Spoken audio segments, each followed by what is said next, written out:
social issues, and sports in general. The Final Word with your hosts, Joe, Dre, John, Chris, and Dave. And now, without further ado, presenting The Final Word.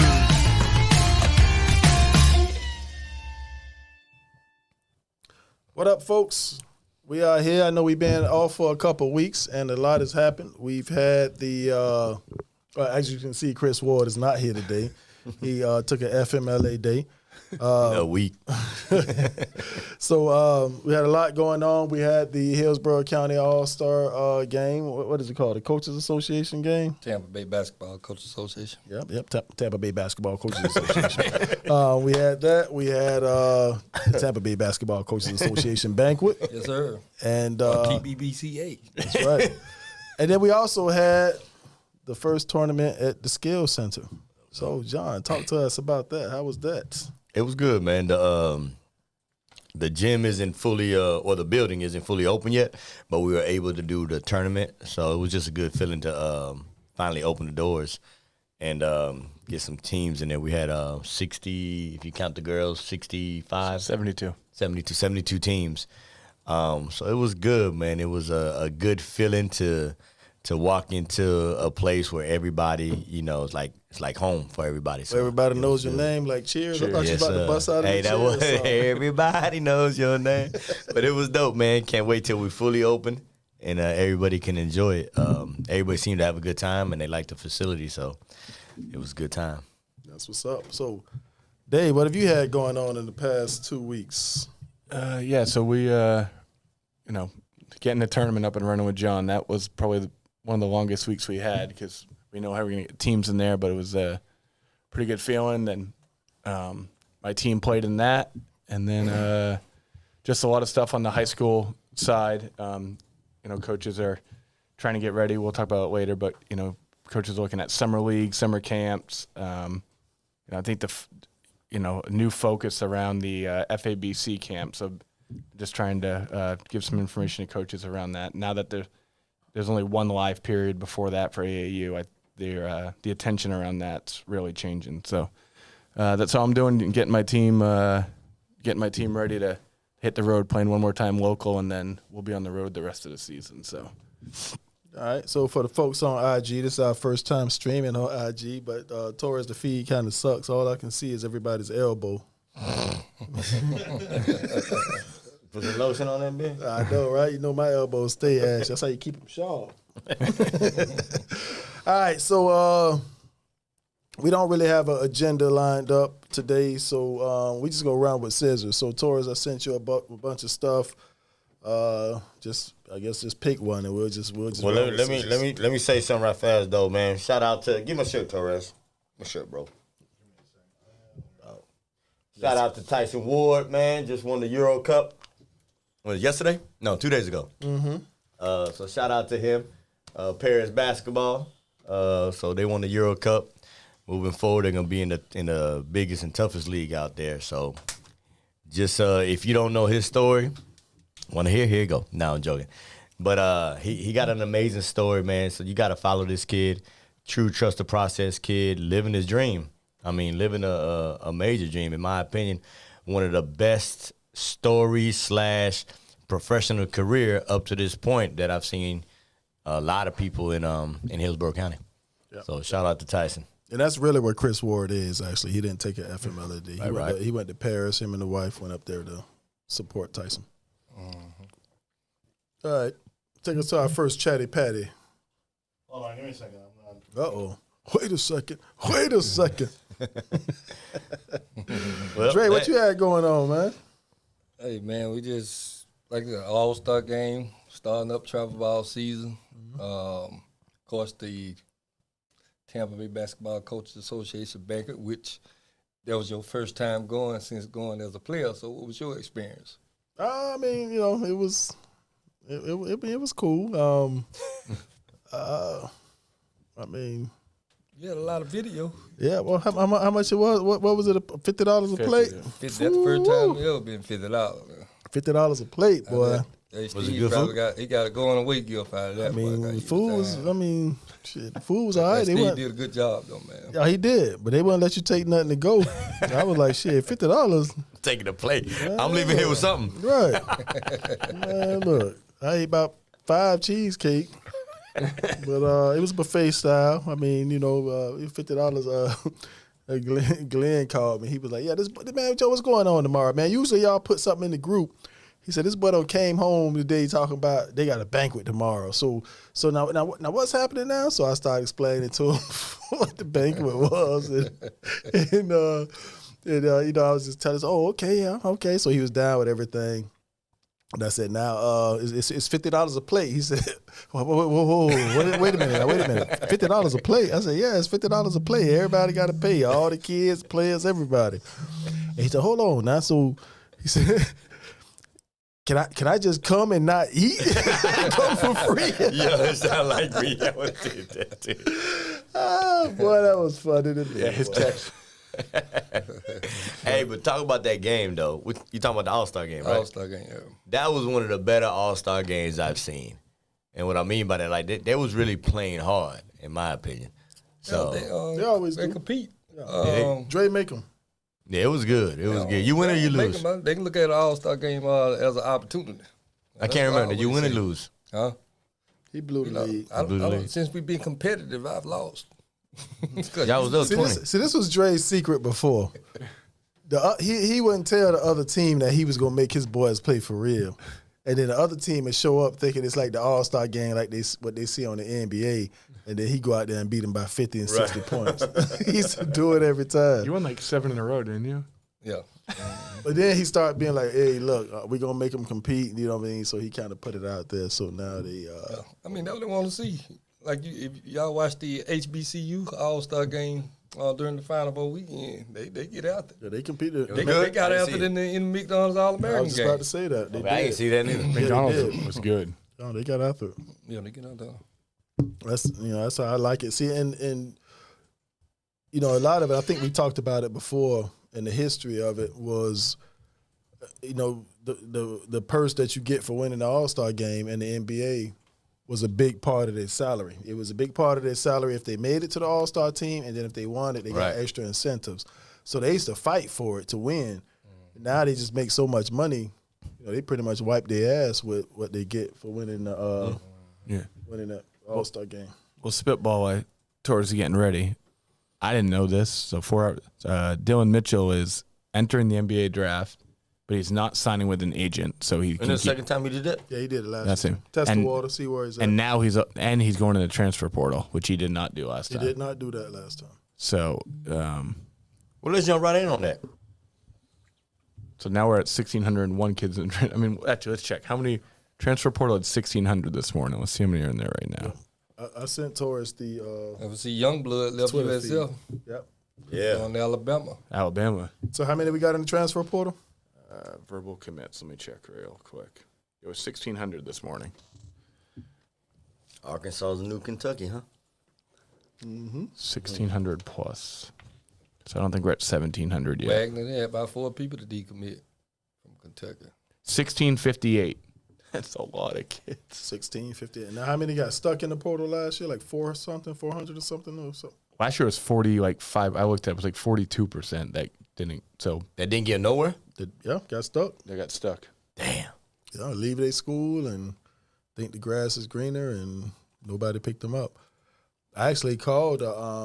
I called the college, a Division II, for try to get a couple kids in front of them so the college can look at them, and they told me straight up that we're not taking any high school kids.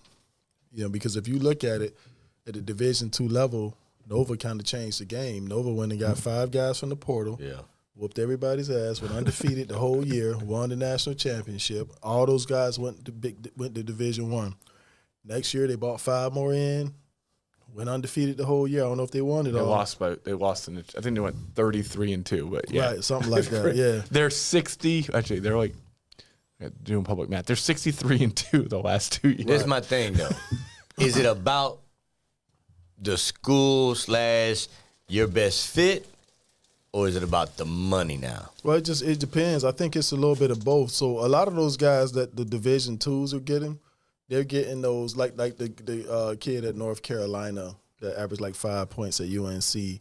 He could downgrade and probably go to a mid major as opposed to that high major. Do well and then move again. So a lot of these guys in the Division II level, they're either coming from JUCO, they did well in JUCO, or they were at a lower level Division I and didn't really get the time. Came to that Division II, got another extra year of maturity development, and then they were able to jump, do well and then jump up and move. I think it's not the best thing for everybody. Look at the girl from LSU, left Louisville. Right. Was the main person at Louisville, went to LSU, not only lost, but kind of got exposed a little bit, and it kind of hurt her chances. Right. So you gotta be careful. Make sure you do your homework. Right. Yeah, I mean, it's, all of it's a gamble. Yeah. Jumping in the transfer portal is a gamble because, number one, you could get stuck. But number two, you could go where someone's offering you more money, but you go in there and pay, your stock drops. It's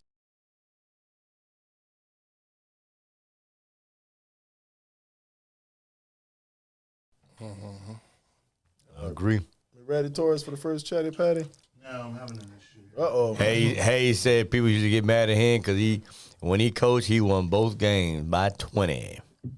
Damn, Hayes, he run and jump defense to the All-Star game. That's right. I see it. I took a prison. What? I say it all the time. I talk about it all the time, and we can probably get him on the show and let him talk about his path. And Hayes knows him. My boy Showbiz, Darryl Brooks. How he got to St. Leo was in the All-Star game. He went JUCO, and the JUCO that he was at, he averaged like 2 points a game, barely played, didn't get any minutes. But he was the only sophomore on his team in the conference. So I think each team had to send. So he got sent to the All-Star game, and Coach Cobb was there, who was coming to see another guy.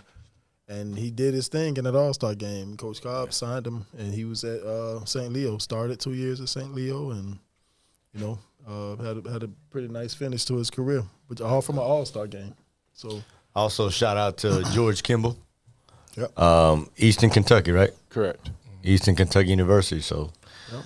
that's what's up. yeah, he took the and I always like to use Kimball as.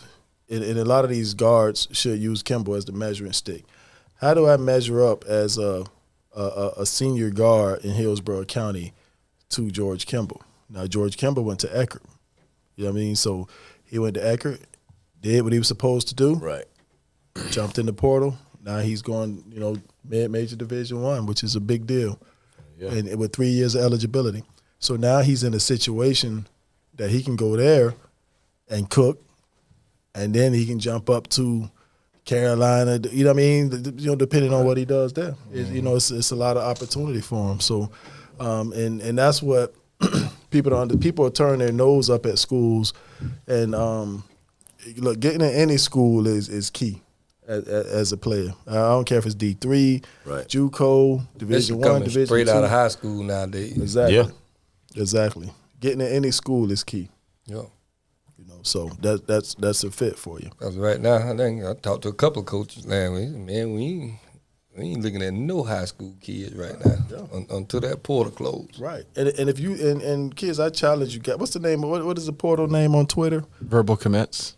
Or Verbal Commits is the name of it? Well, I think there must be more than one. There's more than one. I think verbal commits is the best one Okay. out there. But Yeah, I'm gonna have to look at that because I follow the one like Playing Time or something. yeah, that one's real good. Yeah. And but if you look at those Twitter pages, it shows Look at their stats. Yeah, it shows the player, it shows the stats, it shows the player where they played at, how many years of eligibility they have, and then it shows their stats. A lot of these guys on the Division I level average 17 points a game. Like 17 points is like that magic number. Most of them 17 to 20 points already proven that they can play on that level. Where colleges aren't going to take a gamble on a high school kid that they're not sure that can play on that level. That's going to need some seasoning and development. So they're going to go for the for sure bet. You know what I mean? So, and that's what I'm saying, man. Like, so that day of talking about I'm waiting to, I'm waiting on my options to see what else is out there in high school. That day is over. Right. There's a Polk State kid was the first one that came on my screen right now. 6'5" shooting guard. 3 years to play. I mean, some of these kids that are in here are nuts. While we're waiting for Torres, so Tampa TBBCA, they're doing their annual summer league. So just coaches, it will be the 4 weeks in June. They use 3 sites, Dre. We use Sadie Gibbs in Plant City, Tampa Prep, and CDS. I believe those are the facilities. Mm-hmm. You get 7 regular season games and then playoffs. So if you win it, you'll play 10 games. Games are Monday and Wednesday.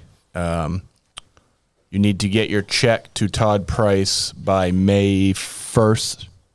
It says in bold, no exception. So Todd must be serious about that. How much Price charging? Because with the last name like Price, I know it got to be a lot. Well, I just did the math on it. They must lose money. They're charging $550 a team. Foo!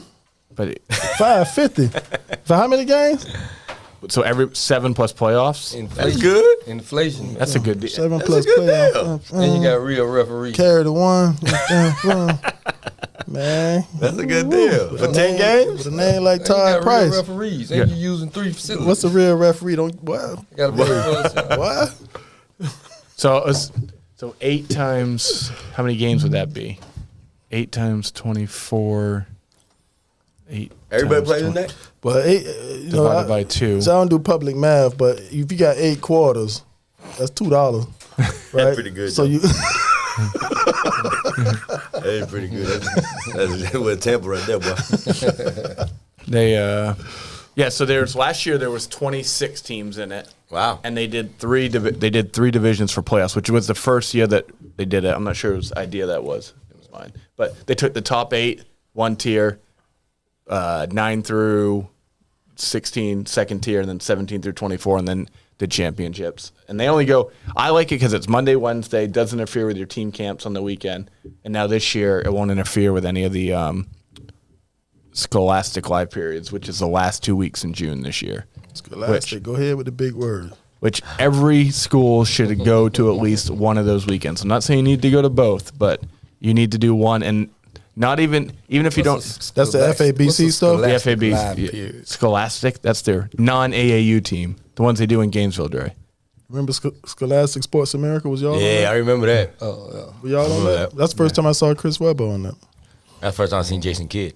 I saw Jason Kidd on there too. He was Yep, a jump first time I ball. saw He did the him. jump ball. The point guard like that boy good. Yep, yep. And the deadline to register for FABC has expired. I shared it a bunch, but if you want to go, I would reach out to Bob like tomorrow. I'll share it on my Twitter, which Joe will retweet. That's the team camp? That's the team. Well, there's team camps, which Eckerd does one, UCF, Florida State, St. Leo are the 4 I know off the top of my head. There's probably another. Florida State does one. Do you say Florida State? Florida State, UCF, Eckerd, St. Leo are the 4 that I know of. Florida Gulf Coast does one. Florida Gulf Coast does one.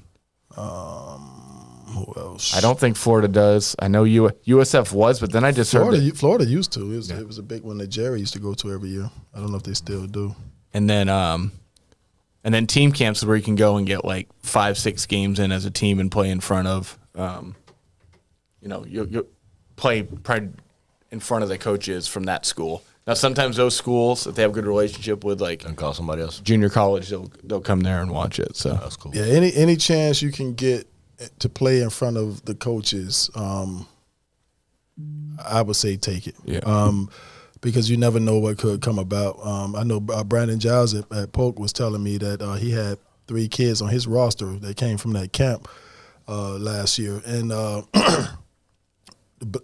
Blake went to the St. Leo one. And, a lot of times the head coaches aren't in the gym. I think like Johnny Dawkins at UCF, he had his assistants working it. He came in and spoke and left, and that was it. But Randall at St. Leo, he was in the gym the whole time, watching games, interacting. That's what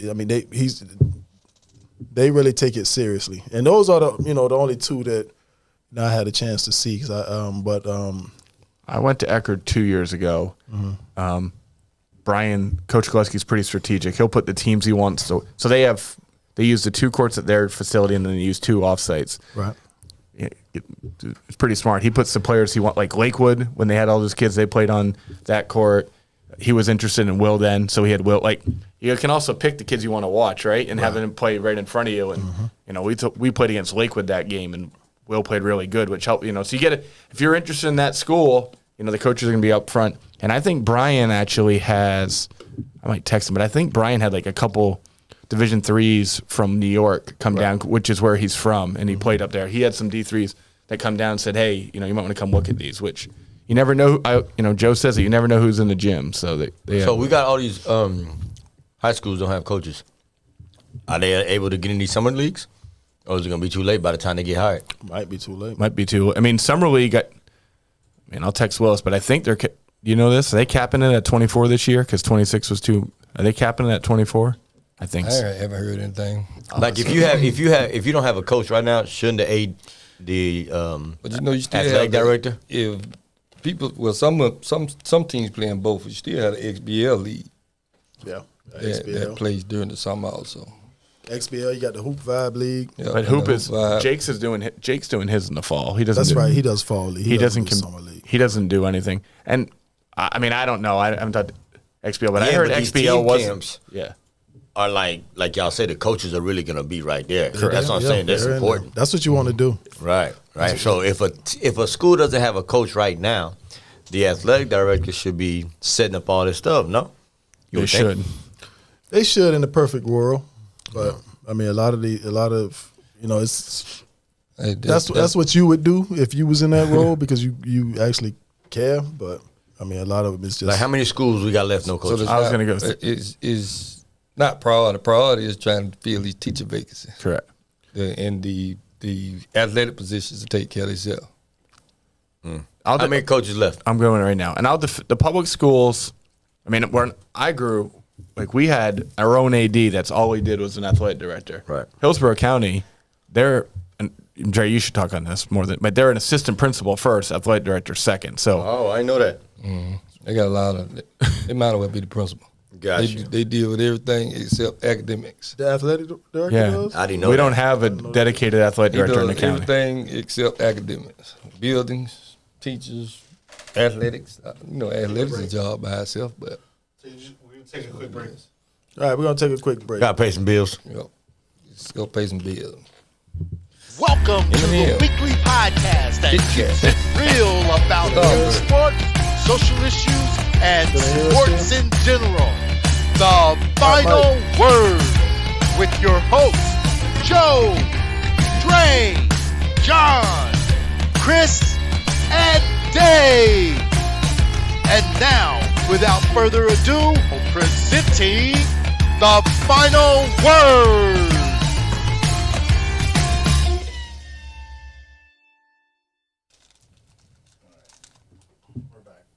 All right, we're back. All right, so Coaching, John, you want to go there? So coaching vacancies in case anybody Yeah. wants to apply. Yeah, let's talk about these coaches vacancies. So let's do vacancies and who got it? So Slam hired their coach. Who else? So vacancies. There's got vacancies. Robinson is still open. Sefner Christian, and this is to my knowledge. So Robinson's I know is still open because you can still apply there. Sefner Christian's open. King is still open. Drake, tell me if I'm wrong on any of these. Leonard Coach is, again, I put on this disclaimer, this could be wrong. Leonard Coach, I guess, is going back. So he's He not. quit, coming back. Quit again. Cambridge Christian, I don't think is filled. And then, so there's 5 openings. Robinson, King, Sefner Christian, Cambridge Christian, I guess 4 because Leonard is. Cambridge be open every year, don't it? That guy was there for 2 years. I feel like we're missing one more, but I guess not. And then there, East Bay got filled. Brandon Academy got filled. Slam got filled. Hold on. Perkins left Brandon Academy? Walters. Hey, who got the East Bay job? Yusef. Yeah. Mohsin. Tammy. Yeah. Should I apply for any position? Hell yeah, E. Hayes. You need to come coach junior team. Why you playing? Yeah, Walter's not going back to Brandon. Hayes said should he apply to any school? Any but Sefner Christian. I'm messing with you, dog. You know, you my dog, boy. E. Hayes. You can get kids in that school. How? They're an IB school. They're underutilized, and you can get military kids. That's There you go, Hayes. Robin. Ain't nobody going way out there to Port Tampa. Back in the day, they did. They didn't. They got bussed out there. Yeah, well, they'll get Uber out there now. You had the Rembrandt Projects was right there. Robinson was in the Rembrandt Projects, I was just there the other day. and then they used to bus Central Park in there. So that's where, you know what I mean? So that's why Robinson was Robinson back then. Robinson. That shit is done. No way. Yeah, it is. Yeah, it is.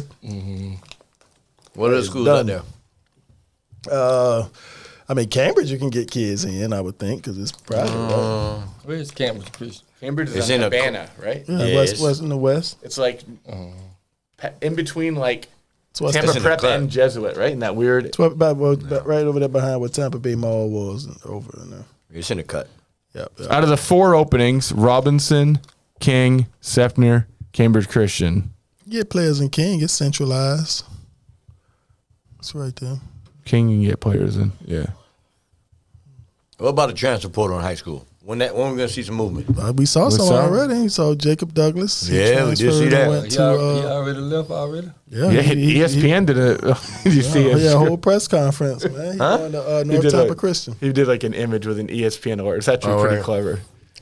That's my dog. Jacob, that- my dog. is that But the- now we can't talk about him. It's been. I know that's what I said, man. He out of the county, so you know it sucks, but it's gonna be hard to cover him. I mean, sometimes some guys we Grandfathered in. yeah, like Knox. Caleb Knox, So we I think if you start here, it can count. And you move out. Y'all gonna have people complaining. I beg to differ. Yeah, Andrew. Start something. I think if they start and they play, I mean, Jacob's been in the county 3 years. We just man. can't give him. We can't do as much coverage as we normally did on Jacob. Right. We can do like a Jacob update. Are there any other transfer portals officially announced? Officially? None, right? Nah, but I got my ear to the streets. It's a lot of rumors floating. A lot of rumors. A lot of rumors. Lot of- We'll see what happens. We'll see what happens. Who were the big benefits last year? Plant City got one. Billy will. Yeah. Plant City got it. I got 2. Who was the benefit of what? Of transfer? So Plant City. I mean, Gavin put up numbers for him. Gavin was a good piece. Yeah, Patrick Paradise went over there. E. Hayes, call me, dog. Um, After the podcast. We had Blake got KJ. Y'all just got one? Yeah. We only got one. Blake. Well, Damn. got KJ and the twins. They left Wharton, came over. Actually, they came over the year before, but That's they crazy. were too late. The light is shining so hard on Blake that people would think that you had so many damn transfers in there. That's crazy. Yeah. Yeah, just KJ. Yeah. Berkeley. Berkeley had Matt. They had Big DJ come in. They had Do you was count? that right? I don't count freshmen. Do you? I don't count Jadis. I don't count Jadis because Jadis. No, he was a freshman. Yeah, Yeah, right. that's DJ, organic. Matt, That's it. and then they had. I mean, they had a good freshman class. I mean, Yeah. their freshman class is pretty good. Yeah. Yeah. Salam. I'm looking at schools that went deep. They had Daniel and Kid from Largo. Aiden Moore. Is that his name? And Willie? Willie was there the year before. Yeah. Was he? Yeah. Okay. What other schools went deep? Plant didn't. Did Willis get any? Oh, yeah, Plant. Yeah, Plant got Did MJ go back or was that the year before? no, that was last year. Matthias was organic, so he don't count. Yeah, Matthias doesn't count. Dylan was here. I don't think Joe got one last year. Joe done snuck somebody in that bed, though. I guess he didn't. Who else? Strawberry Crest, y'all get anybody? Transporter? Sumner, did they get any? No. That's going to hurt something with Jacob gone. Absolutely. Oh, CDS got one, but didn't pan it because another player. I mean, they got Travis, which was a big name, but they didn't go very. Moses got hurt, so. Yeah, he had some injuries. John, who else? There must have been another one. I thought it was a whole bunch. It don't seem like it. There was, but I mean, I think there'll be more this year. Yeah, there'll definitely be more this year. Yeah, oh, King got. That King. Julian, he was Julian. Julian. King had got like 3. Hey, TC went pretty. Hey, he said TC went pretty deep without no transfers. That's real. Yeah. That's real. No transfers. Yep. They had to transfer out. That they would have really. I mean, imagine if they had Knox, they would have been really good, man. But I told this to. Don't say it. What? I think it was a blessing in disguise for Finch. It was. For Finch. Yeah, for Finch it was. Yeah. Absolutely. For Finch. Someone told me that TC was better without Knox. Gracias, papá. That's absolutely insane. But yeah, They wasn't better, but no, they weren't better. But it showed that he can run a team. No doubt. Right. It helped Finch, but the team was not better. The team was not better, but they went further than anybody would have thought they went. Yeah, they. And I was really impressed. And he proved that he can do what he did. Right. Yeah. Not everybody thought that he could do what he did. He turned. When you playing with a bunch He of talent, shifted John a little. He shifted me. you really don't know if a player can carry a team. Right. And it wasn't just about his game. Like, he was a leader. That's what I took. Yeah, That's I what was took. really impressed with Finch and that team and what they accomplished, man. Because they had a hella tough schedule. Their schedule was ridiculous. And see, while we're on this subject, and see, I get it and I understand it. Like I said, and it's this era where kids want to go and play with other players. Yeah. You know what I'm saying? We want to play against them. I think that's what Finch did. No, I'm just saying in general. Oh, yeah, yeah, You know, with the transfer portal kids teaming up and all But that see, type like, of stuff. and see the thing with, and I mean, I get, you know, what you're saying. I don't think it's all about kids just wanting to team up and play with each other. I think they're trying to put themselves in a situation. So now let's say if Finch was at Strawberry Crest. Mm-hmm. He'd have averaged 40. He might average 60, man. He would have still, you know, scored and did what he does, but the schedule wouldn't have been as tough. It wouldn't have had that platform, and averaging, you know, it wouldn't have meant anything. You know what I'm saying? But you get that in order to get on that problem. You get that during the summer. I think if if Tampa Catholic didn't have that schedule that they were going to be playing, I don't think he stays there. I think he leaves, and I think he goes elsewhere. But he held himself accountable. He did because he had that schedule, but it was still a good situation for him. Well, for him, correct. Right. You know, so but don't get it twisted. They ain't have a bad team now. They had pieces. Yeah, absolutely. I mean, Kobe is. That's what I'm saying. They had KJ Morgan's a hell of a player. You had Christian Cole, and the kid that can shoot, and Sohan. Yeah, I don't want to say. Yeah, I mean, but.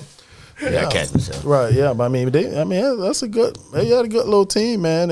You know, Christian had a real good freshman season. I believe he did. Off the bench. And, I mean, the thing about it is, I agree with Dre, but I don't see nothing wrong with the other side neither. It's a gift and a curse. Give and curse. It depends. It's all situational. Mm-hmm. You know, for instance, Tyson could have went and played at Hillsborough. Mm-hmm. But he wanted to stay. Which was not a bad team. No. And Tyson did not want to stay. He wanted to go to Hillsborough, but his dad. Chris didn't want him to go. That's right. Correct. And I think that was the right move. And even though it hurt them when Juwan got hurt, blessing in disguise for Tyson. Absolutely. You know what I'm saying? So it's all situational.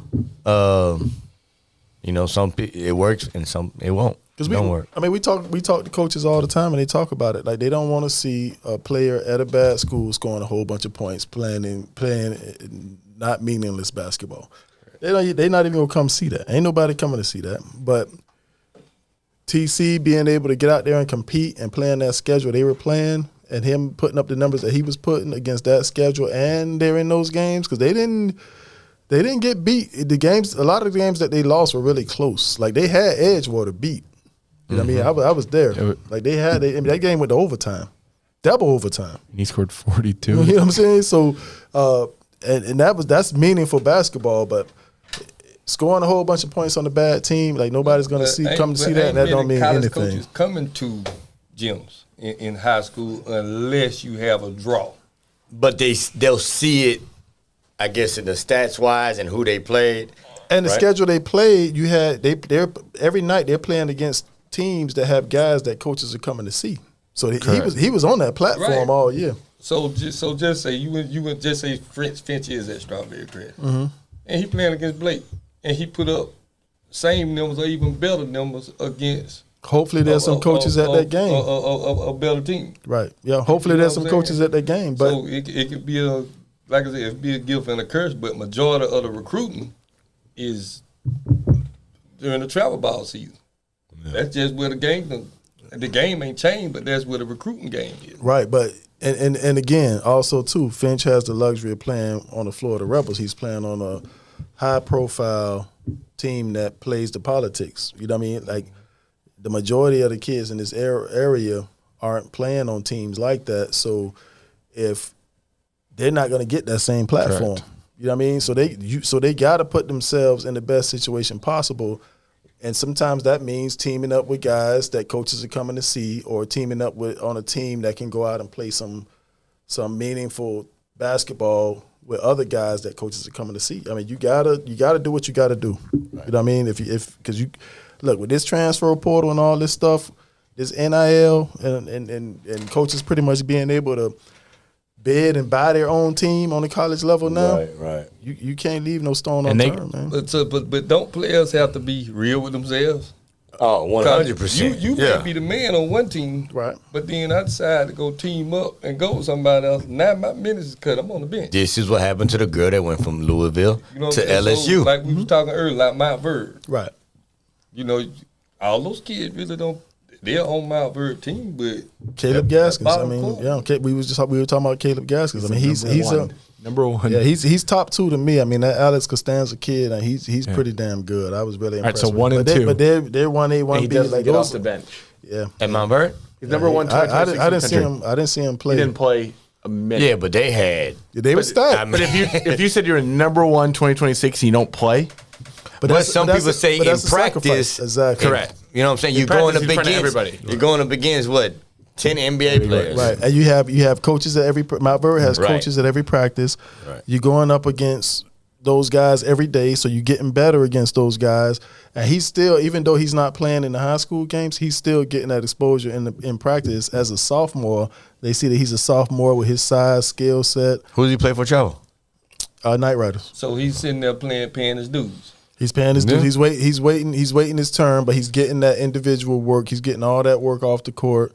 And I mean, he's good, man. He's really good. The sad part about transferring in high school, transferring in college, well, coaches is hard for coaches. That I sent you, then. Which one? About the transfer. Yeah, but we got technical difficulties with the college coach thing. I'm almost ready. Yeah, I think he got it queued up. I mean, the other thing with college coaches aren't going to many games as they used to, so they got to perform. So locally, Jesuit, that holiday tournament Jesuit's running, they're getting coaches there now because Jesuit's bringing in big time schools from outside of the country. West Virginia was there last year. Northeastern was there. UT, because they're bringing in the top school from Ohio, the top school from Pennsylvania. And then I know that Finch played, when he played it the first time they played Berkeley, BC was there to watch Matt. Yeah, Boston College. But Finch scored 44 or whatever. You show up when the time is right. Then Harvard came down to watch TC versus Tampa Prep because Coach knew it was a rivalry. And Finch scored like 39 against us. We won. And after the game, you said it, the Harvard coach texted me and said, before the game, he came up to me and said, "Hey, what do you know about this Finch kid?" I said, "Great kid, high character, always says thank like your kid." And he's like, and I said, "But watch what was London's number? 1? 4? 4. I said, "Watch number 4 in our team." And after the game, he said, "Wow, you're right. That kid can go." And so London had no idea Harvard was there before the week. We didn't tell him. Now Harvard's going to go watch London play in 3 weeks when we go out there. So you have minimal opportunities now, and you got to capitalize on them. I think Isaiah did the best in the 3 opportunities. I know we had college coaches in the gym. He was the man. He had him at Oak Ridge. Matt scored 36, didn't he? TC played in a lot of stuff that coaches were there. When they were at Oak Ridge, they were coaches the there. Villages, they went, yeah. Mm-hmm. So they, he did what he had to do. All right. Number 6, they're checking out your attitude and body language on. Sorry about that. Yeah, that's an old one. You can skip that one if you want, Taurus. We got a little chatty patty coming up. I think the first two are old. The competition. Let's go with the third one. I think that's the one, Dre. You know, on That's not Instagram it. Skip Live. that one. That was a more of a Damn, Joe, what you got going on here? right there. I think this That is street this. thing on real quick. No, I don't think I put yours. I might have sent it to him in text. But let's play this one. Let's see what we got. On Instagram Live, we only can see Joe and Dave. Play it. Let's see what we got. Versus work ethic. What's better? Well, in a perfect world, you want both. But sometimes that don't happen. So what do you prefer? I prefer work ethic. Work ethic is character. Work ethic is longevity. Talent, it gets you in the door. You're that talented 10-year-old, you're that talented 12-year-old, 13-year-old, and every coach wants you on their team because you're talented. But you probably don't work hard. But it's that one kid who always working hard.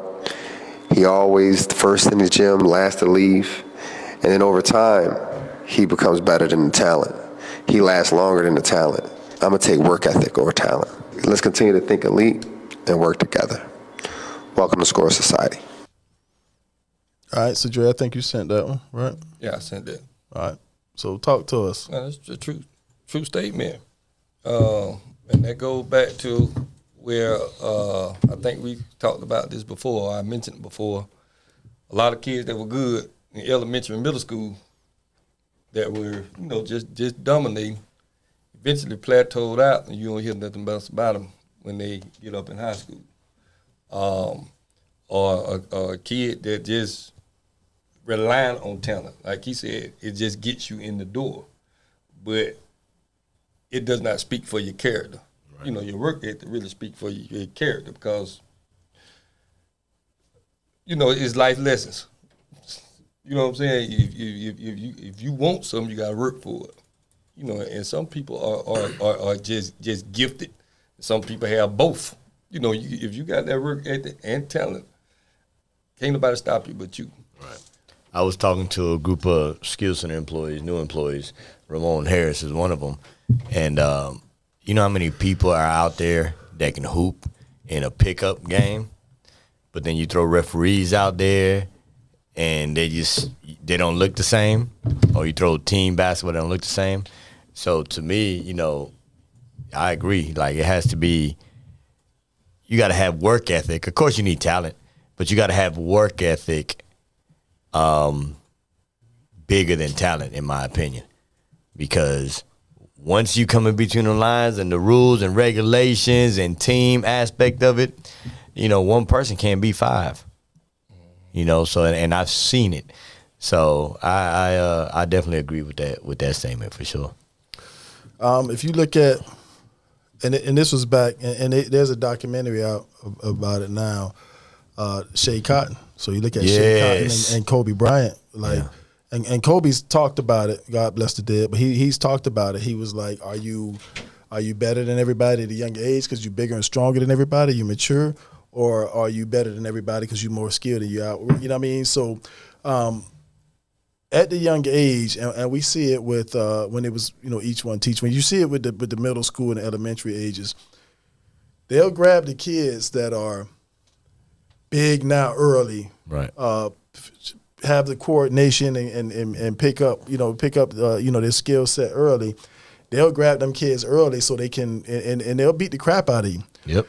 But me, I've always looked at genetics and upside of kids and this and that and the other, and kids that I feel like I could get and develop them long term. Like, for example, Bryce that is on the team that goes to Blake now. He's 6'8", 6'9", never really played before, doesn't know anything about nothing. But the normal person wouldn't grab that kid and put him on a travel ball team. Right. We got him on the team now so that his ramp up can be a lot quicker, where he's around guys and with guys that are better. He can catch them more, and he'll be able to get, hopefully he'll be able to get more reps in from an individual standpoint. Because him getting in, playing 2-3 minutes here or there isn't really going to develop him, but it's a long-term opportunity. And I look at myself. I didn't start playing basketball until like 9th grade, to be honest with you. But my ramp up was fast. You know what I mean? We hear people say it all the time, like guys that are grown adults or college NBA. I don't remember the best player when I was in the 6th grade. Who remembers the best player when he was in 6th grade? Shit, I do. Gerald Mack, Oscar O.J. Bryant. I mean, they could get out there at McFarland Park. They can play 21 and get in the games with the grown men and hold their own. It's phenomenal. By the time we got to high school, I was leading the team in scoring, rebounds, blocks. You know what I mean? I was leading the team in everything. Yeah. You know what I mean? And I started late. You know what I mean? So everybody peaks at their own time. It's like kernels of popcorn. That's the best analogy I ever heard. These players are like kernels of popcorn. Right. You put all of them in the pan. They have all the same conditions, all the same heat, but some kernels pop faster than others. And some little kernels burn. And some burn. Some kernels burn, and some kernels don't pop at all. Don't pop it. They be left at the bottom of the pan. And you just suck a little bit of the salt off, throw them bitches away. Right. You know what I mean? So that's the perfect That's a good analogy. Torrance, Now, who I we do got on remember the line? best play in the third grade, boy, Pappy. In Maryland, boy. Pappy was good. I wonder what Pappy did. He was good, boy. Sound like he had a bunch of kids. What we got here? So this is Chatty Pat. We got somebody on the line? No, not yet. All right, so what is this? I saw this. Please don't call yourself a coach if you. I don't got my glasses on. All today. you work with are the elite and motivated athletes only, and then claim them as your success. A true coach works with them all, no matter the level, and claims them all, no matter their skill level. Think they're real, coach. That's real. Yep. There's a lot of them. Yeah, there's a lot of people that be like, "Oh yeah, I did that, boy. You ain't do nothing." Right. The mama and daddy did that. So, and they don't want to. They don't want to develop. Let me read that. Let me see. Please don't call yourself a coach if all you work with are the elite and Read that first motivated line pretty athletes, good. and then claim like your driver's them as license. your success. A true coach works with all of them, no matter the level, and claims them to be them. Yeah, I mean, I see a couple things in that. Like coaches that don't develop, they want to take players that are already good. You know what I mean? Only take players that are already good. I mean, Right. and you see it all the time with the circuit teams, like the kids that weren't good when they were younger, and then once, like for example, like let's just use skill center kids that kernel of popcorn that pops late. Then when they get to high school, get to older levels, now the circuit teams want to pull these kids Right. and grab them, right. and claim them as their own, where they had very little part of the development. Now, on one hand, it's a platform, and we talked about the political travel ball teams and all that stuff, that where you can get that exposure, and it's a tool, it's a vehicle. Right. But on the other hand, too, those kids, they have very little to do with developing that kid. They want players that can already play. And like you said, everybody have a different path. Yep. And just because a kid in the 3rd, 4th grade and he can't walk and chew bubble gum and dribble right now, that's where basically the development come in at. Dylan James, for an example, at the University of Georgia. Right. Oh You know, yeah. that 5th grade team I had. Where's We that had come 15 players. Dylan James was the 15th player on there. Right. But like you said, if you notice those genetics, hey man, you gonna keep him around. Eventually he gonna build up. Eventually he end up. Why do parents, like, I know it's a platform, I know it's a political thing, I know it's a great platform. Can't nobody hate on that at all. But how do you think a parent feels when their kid is not there yet, and the team they want them to play for don't want them, and then all of a sudden, when they work really hard and they're with their team, and then all of a sudden that team says, "Oh yeah, we want him now." I guess it's a good thing because that means you worked hard to get to that spot. But somebody else done develop. Right. Yeah, and it could be, like you can look at it a couple different ways. I think that could be something that you're working towards. That's what I'm saying. I want to get to that point where I can go play for Boo Williams. Right. You know what I mean? So I'm working towards that. I'm on this team right here, but I want to go play on Boo Williams because I want to play on the EYBL. Correct. Now the EYBL does a great job of marketing. The coaches are there. I mean, everybody always talks about the atmosphere. You got to see it, this and that and the other.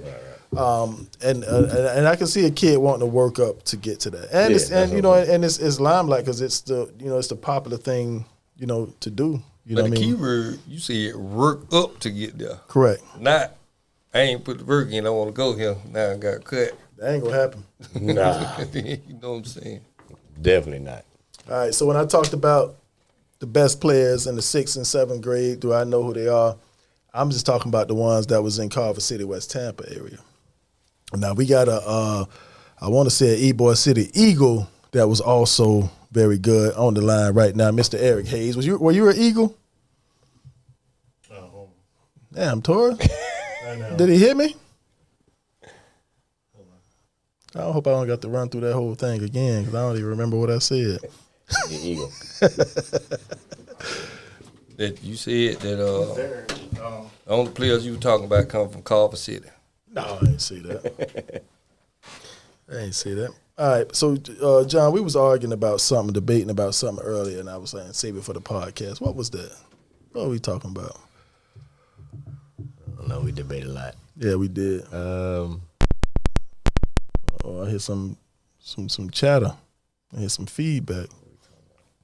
I think we're talking about the child support. You hear them? You hear them? Hayes, you there?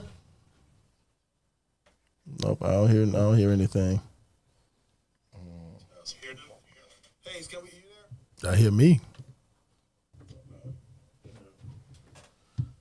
Yeah, we'll get with Hayes later. All right. Think what y'all was talking about. What we were talking about.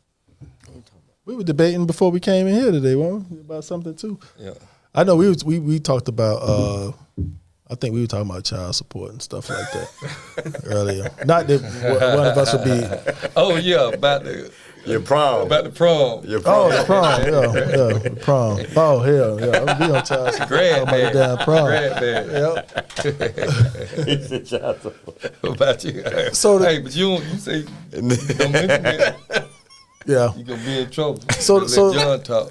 so the question was, if you have a travel ball tournament, or you have an event, whether it's a party, something like that, do you go to the travel ball or do you go to the event?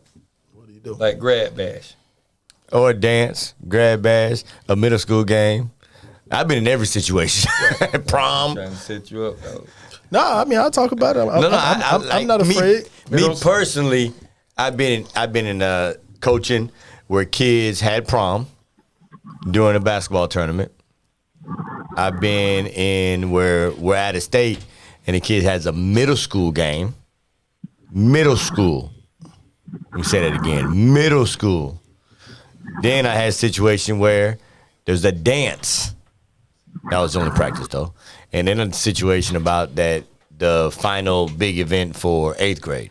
So my question is, how would y'all react as coaches, parents, and even a player? Dre, you go first. We got Hayes. We do got Hayes on the line though. Hey. Hayes, you there? Yeah. Yes, I'm here. Good evening, gentlemen. All right, we'll come back to this because we'll come All back. right, I'm next man up. I ain't ever about who here because you really can't. I can only control what I can control. If a parent want to take their kid and they go to grad bad, the kid want to go to grad bad, that means you don't want to be here. Next man up. What if Jason called you? I mean, what would you do as a parent? You. If he said what? If there's a tournament and then there's an event. And he wanted to go to the event, Yeah. that's what he choose to do. Because if I just feel like if I make him stay and he really don't want to be there, he probably ain't gonna give 100% effort anyway. Because I really don't want to be here. Well, know you what would I'm saying? ask his So- opinion? But like you said, it's situation. It just depends on the situation and the priority.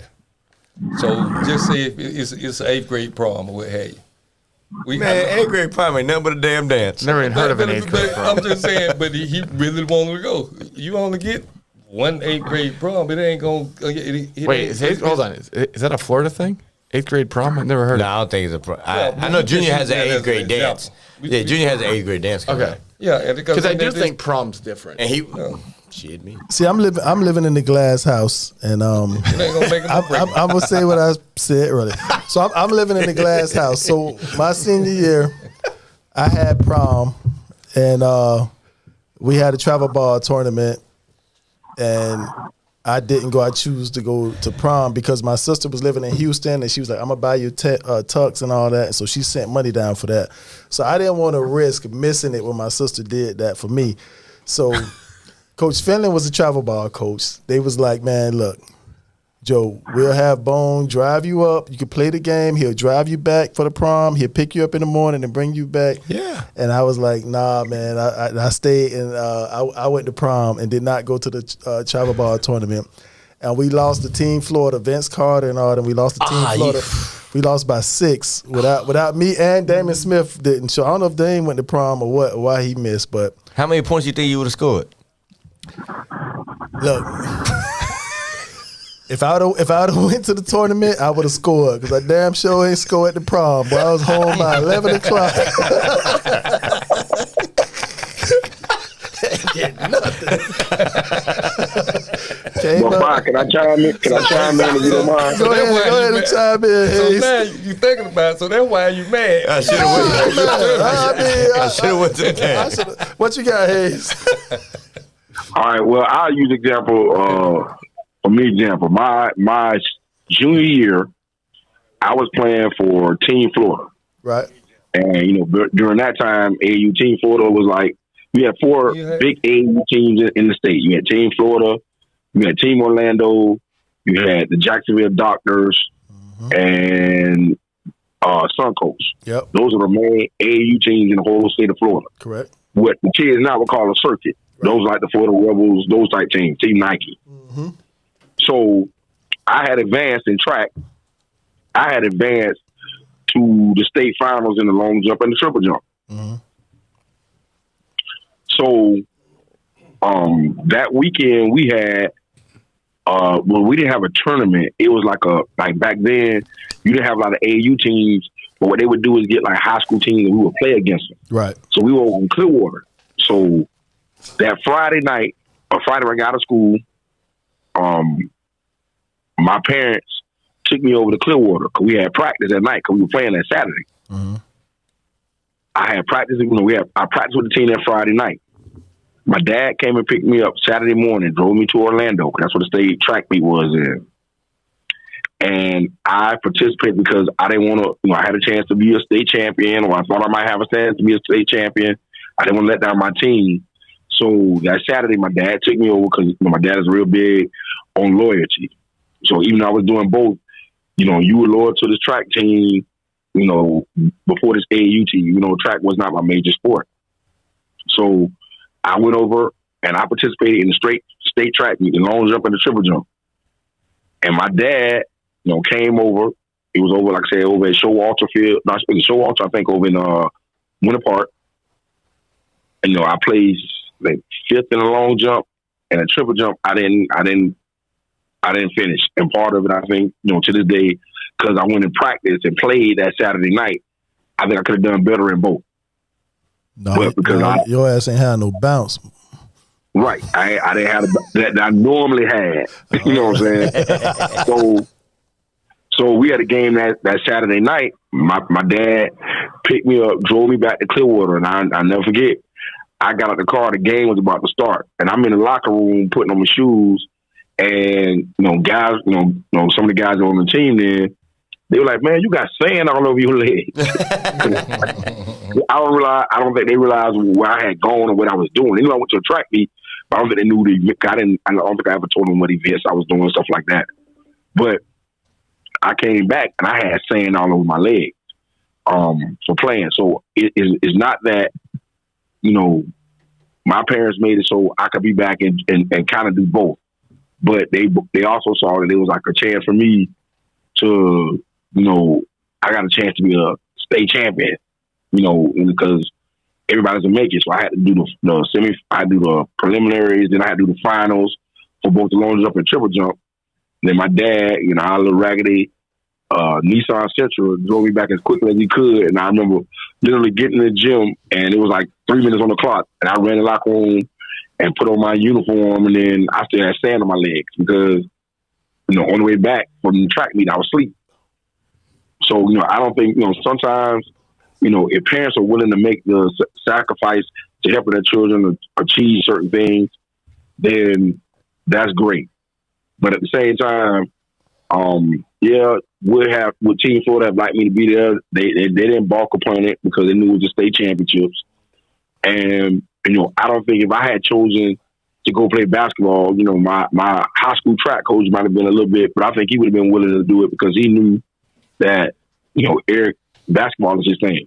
Right. But at the same time, I had my parents were willing to make that sacrifice, to make it all happen. Because if they would have said, "Well, we ain't driving you back," and my dad, he'll tell you to this day, that car he was scared to drive it to Brandon from Tampa.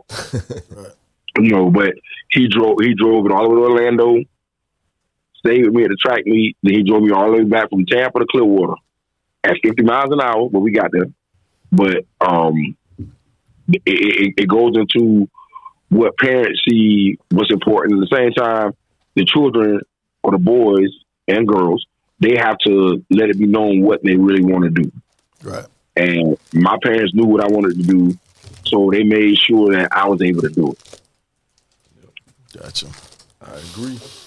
All right. So, we went a little long today. So, Hayes, what were we talking about when Hayes chimed in?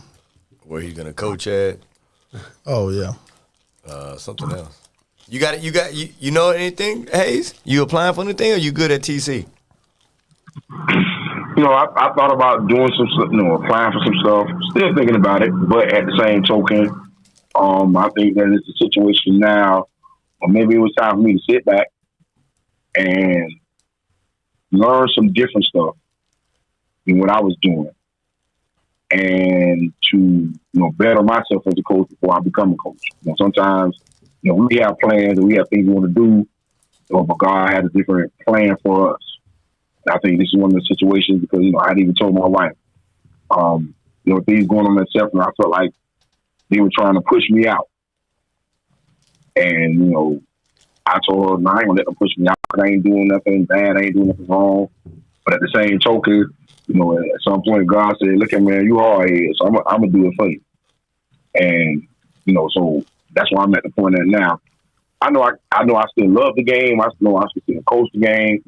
I give my all to TC. I know me being a head coach for so, 'cause I've been a head coach like 20 years. I look back at it like, oh, it's been 20 years. I started head coaching when I went to Ohio in 2003. You know what though? I think it was a blessing in disguise, anyways, because streets talking, boy. Everybody running from Sefner. But I understand that too because the streets were talking even while I was there. Let me ask you this: going back home to TC, A, how was that feeling? And B, did you know Finch was like that before you got there? Number one, first question, it is a great feeling. Kind of not saying where it all started because I was playing basketball way before I was at TC, but that was where my career path, I guess you kind of say, kind of started to take off. I'm coaching with the coach that coached me, and I told him time before. There was an article when I was a senior in high school that I told him about it, sent it to him. When I signed my college scholarship, and did an article in the paper, and he made the comment that it's going to be hard to replace me because I was like a coach on the floor. And I told him, I read that article, when I got done with college and I was coaching with him, that, he believes I could be a coach then. No, of course, yeah, you still have to learn, you still have to do stuff, but he knew, because even when I played, coaches say, all right, we're doing two. I come to coach's office and say, nah, coach, tell me, this is what I see, A, B, C, D, E, F, G, and we need to do this. He would say, all right, we're doing what you're doing, or what you said to do. And, sometimes it worked out, sometimes it may not have worked out, but he believed in me enough to allow that to happen. The second part about Zay, I knew Zay could play beforehand, but it's different when you get a chance to see a young man every single day. Right. He works hard, he practices hard, he gives his best every day. He's trying to get better every day. Yeah. So we don't, you see a kid from the outside, it's almost like looking in the glass house. You look at the glass house, you see what goes on. But until you actually go inside the doors of that house, you really don't know what goes on. And me being inside of the house now gave me a totally different outlook on him as a player. So when college coaches have come to our game, and I know they as coaches are going, I don't know if he directs them to me or they just come to me. They always come to me and ask me, about Jake. And I tell them, that, he's a hard working kid, practices hard. We had numerous guys gave a little to some of them. It was more than that came to practices and came to games this year to see him and to watch him. And I have the utmost respect for him because he's very humble. He's not a kid that's relishing in the moment or think that he's better than anybody on the team. He wants to be the best. And the thing I like about him also, he asks me a lot of questions. Nice. So anytime a kid is asking questions, that means they're trying to get information. Which means they're trying to get better. It's not they don't have all the answers to the equations yet, but they're trying to find them. Yeah. So that's always the problem. Yeah, we're definitely rooting for him just because his character and hard work. So shout out to him and what y'all doing with him. Right. All right, Hayes, we appreciate you coming on, my man. As always. No problem. All right, dog. No problem. All right. And John, yes, sir. What you mean by me coaching juniors? Let's speak on that. Yeah, dog. We speak on that later. Yeah. I'm gonna call you because Nah, you chatty patty. Let's do it right now. Let's do it right now. Well, one thing, you know me, I speak it. Let's speak it then. I speak it. Nah, so one thing I always respected about Hayes teams, whether they were good or really good or that bad. Man said, "What's up with you coaching, man?" Yeah, let me tell you. Let me speak. My thing is they've always played hard and they played defense. I was a defensive guy myself, and I like to add people to my squad that preach the right way to play basketball, and especially defense. And with my guys, 8th grade, they're going to high school. The goal is for them to play varsity. If they don't, it is what it is. But if they do get an opportunity to play, they got to go in there and be some dogs. So would love for you to come on board and share some of your wisdom with these boys, because I got some killers now. They got to get used to playing against 17 and 18-year-olds at the age of 14. So definitely want to holler at you and let you know what's up, man. See what we can do. Yep, holler at you. Holler at Keith Bailey. Keith Bailey, where you at? Bring them all down. Most definitely. I mean, my thing is, in this day and age, everything is about, it's like the me generation. So everything is about what I can do, what I can do one-on-one and stuff like that. So honestly, people like the last couple of years, I told people last year UConn was going to the national championship. I told everybody this year UConn was going to win the national championship. Well, why do you figure that? Well, UConn is different. I understand everybody's in the ball screen situation and stuff like that. It's cool. But, Dre and Joe, y'all can speak on that. John, too. Y'all do it, Dave as well. If you go back to when we were younger, if you couldn't beat one man off the dribble without a screen, they told you couldn't play, especially the point guard. You weren't good. You can't beat one man off the dribble. We ain't want no screen. Yeah, Right. I tell you know what? I tell my guys, if you can't, same thing, one-on-one. If you can't, and I'm not big on one-on-one, but if you can't score one-on-one more than you get stopped, like, it's gonna be hard for you to go to the next level. You also got to make the right basketball play, too. No doubt. Yeah. Right. So my thing is, and I tell people that ball screen stuff became big. Okay, you could say Karl Malone and John Stockton did it in the NBA, but still everybody else in the NBA wasn't doing it. But when they started, like when I went to college, all the overseas players, Tony Kukoc and all those guys, that's when the ball screen became really prevalent because they were quick enough to beat these guys off the dribble. So what happened is, as years progressed, and you got the and one mixtapes and all the other good stuff that everybody thought was good. To me, I'll say this, and I say it out loud. To me, I think and one helped basketball more than it helped it because it was entertainment, almost like the WWF is entertainment. But people thought that's how you play basketball. And what happened is, with all that and one stuff, everybody started trying to play one-on-one, but everybody couldn't beat one-on-one guys. So the ball screen axis. So when the ball screen axis started working, everybody, it works, so everybody's doing it. Well, here's the thing. Once everybody starts doing it, teams start finding ways to defend it. So they play ways to defend it. If you watch UConn when they played in the tournament this year, last year, UConn were in sets because everybody's doing the same thing. They're doing something different. They'll run a guy off a screen on the baseline, and they run another guy off a screen on the baseline on the other side, and all of a sudden he's open. And they consistently moving. Right.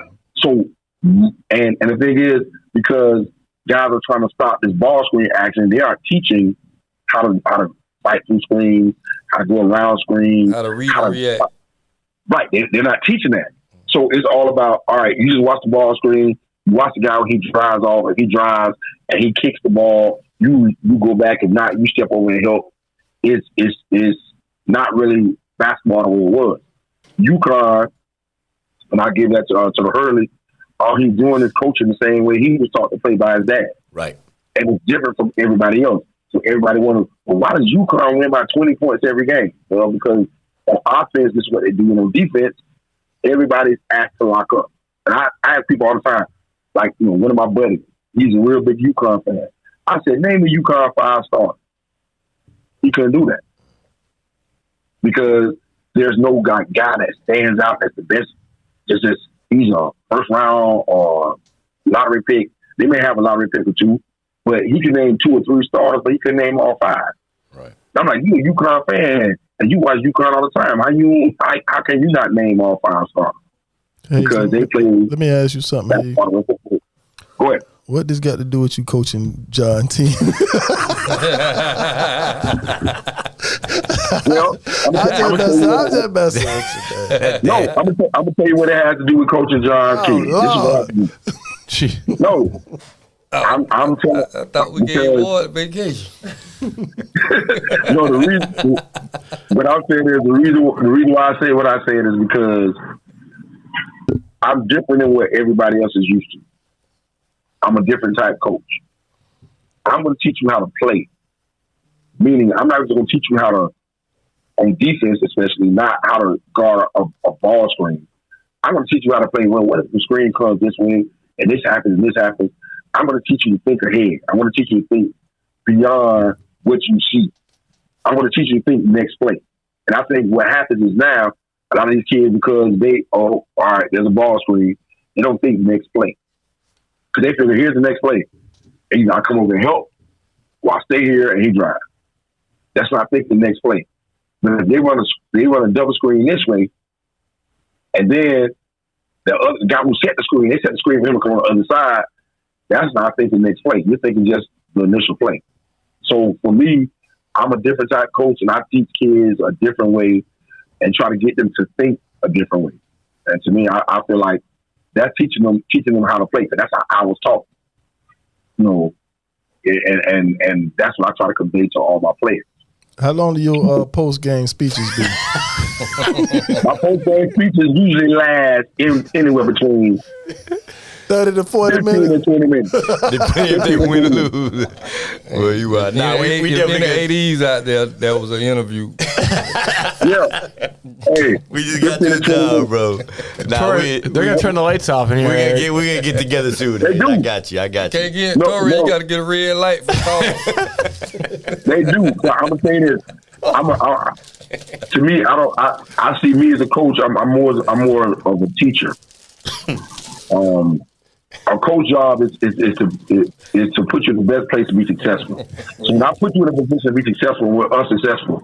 That means something I did in my teaching didn't. Well, you don't taught us the whole semester. Hey, and that's just me. When I talk basketball 5, and you should know. Come on, man. I already know. You know I know. Yeah, I always go out there. I know. JoJo got this 5 a.m. workout, man. I'm trying to get to the house. I'm gonna hit you, Hayes. I'm gonna hit you up. Yeah, the AC done went off and everything. Right, it's hot as hell in here.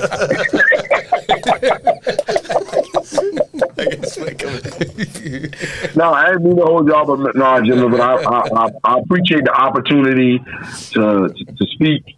Like I said, I love the game of basketball. I always have since I was a kid, and any information I can push over to any of the kids, I try to push it over to them. All right, appreciate you, bro. Appreciate All it. right, dog. Tor. No problem. All right, good talking to y'all, man.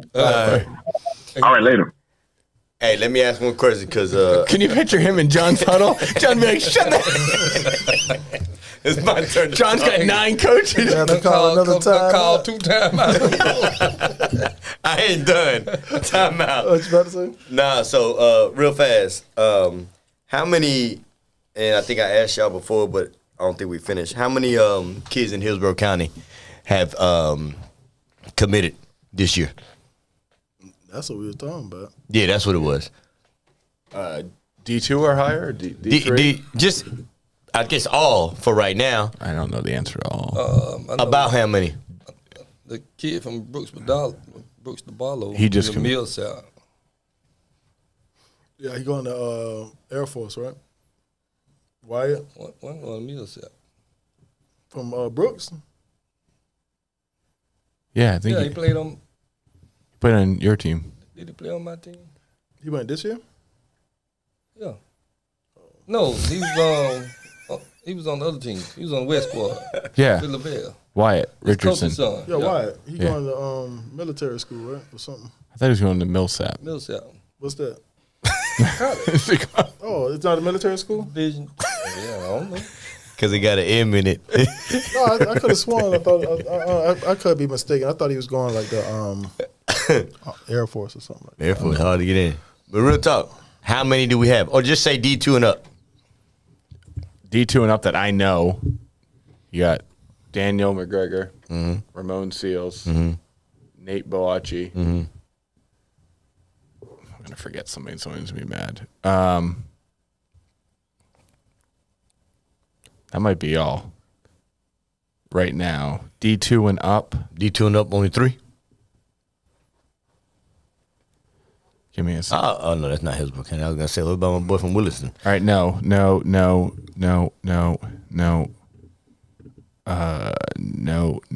Come on, Source. Yeah, so I think we just have Ramon, Daniel, Nate.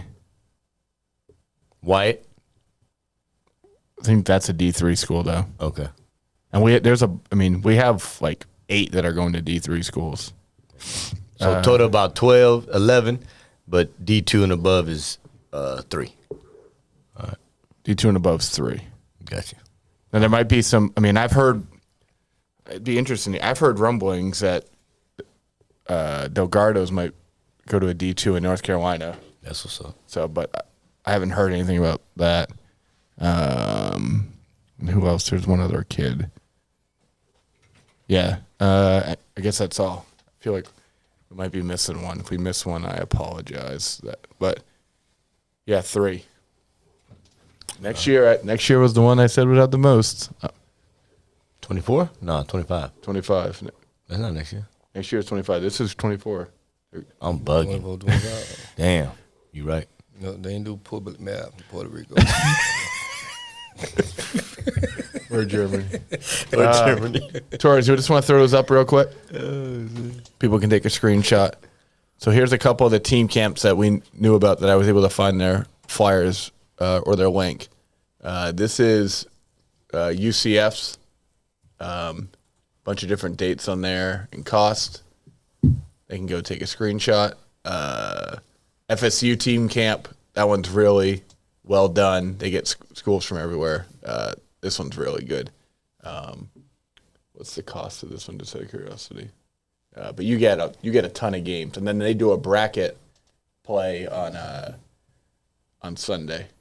So these team camps is Friday, Saturday, Sunday, or just Saturday, Sunday? Depends who. Like FSU is Friday, Saturday, Sunday. Do they get to stay on campus or no? So it's housing and meals. 700 a team. It's not that bad for that one. Does it say housing and meals on there? Because I'm pretty sure when Plant went, I was at a. Hey, man. I think you have to get a hotel. It's a local hotels. Yeah, you got to pay for it. I'm gonna hurry up. Yeah, full concessions for meals and discounted rates at local hotels. And then Eckerd has one. Yeah, give me a second. Leonard Hamilton still at Florida State? That was the name of the camp. Yeah, he's still there though. He's still a coach. And then Eckert is 21st, 22nd, which that's also when the first live period is here in Florida. But there's back-to-back weekends. That's a bad date right there. It's not a great date. All right, that's all I got. All right, let me get up out of here, man. It's almost time for me to get up and take this boy to work out in the morning. We are out. We'll be better prepared next week. Yeah. We'll be back on IG. So welcome back, guys. Welcome back, guys. Take us out, Torres. It's hot in a bitch in this. Welcome to the weekly podcast that keeps it real about youth sports, social issues, and sports in general. The Final Word with your hosts, Joe, Dre, John, Chris, and Dave. And now, without further ado, presenting the Final Word.